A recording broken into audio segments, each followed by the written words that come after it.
નવસારી જિલ્લામાં ધમાકેદાર મેઘરાજા અને છેલ્લા 3 દિવસથી સતત વરસાદ વરસી રહ્યો છે. ઠેર ઠેર પાણી ભરાઈ ગયું છે. આવી પરિસ્થિતિમાં રસ્તા પર વાહનો માટે અવરજવર કરવું મુશ્કેલ બન્યું છે.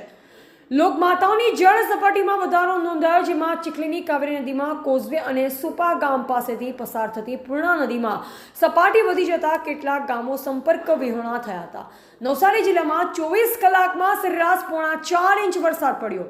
નવસારીમાં મેઘ મહિના પગલે તમામ તાલુકામાં સાર્વત્રિક વરસાદ વરસી રહ્યો છે, જેમાં તાલુકાઓની વાત કરીએ તો રવિવાર સાંજે 5 વાગ્યાથી સોમવાર સાંજે 6 વાગ્યા સુધીમાં નવસારી, જલાલપોર, ચીખલીમાં 4 ઇંચથી વધુ વરસાદ, તો ગણદેવીને ખેરગામમાં 3 ઇંચ, તો વસદામાં 1.5 ઇંચ વરસાદ પડ્યો હોવાની માહિતી મળી રહી છે. નવસારીમાં ત્રીજા દિવસે વરસાદ પડવાના કારણે રાજમાર્ગો પર પાણી ભરાયા.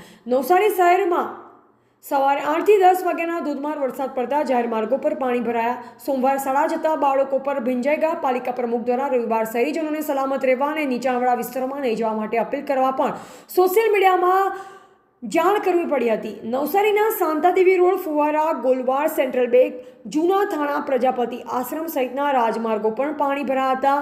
જોકે થોડા સમયમાં પાણી ઓસરી ગયા હતા. નવસારી જિલ્લામાં સાર્વત્રિક વરસાદથી કાવેરી નદીને પૂર્ણા નદી પર આવેલ સુપા કોઝવે ડૂબી ગયો. આગામી 24 કલાકમાં દક્ષિણ ગુજરાત સહિત નવસારીમાં પણ છૂટાછવાયા વિસ્તારમાં ભારેથી અતિભારે વરસાદની સંભાવનાઓનું ભારતીય મોસમ વિભાગ દ્વારા જણાવાયું.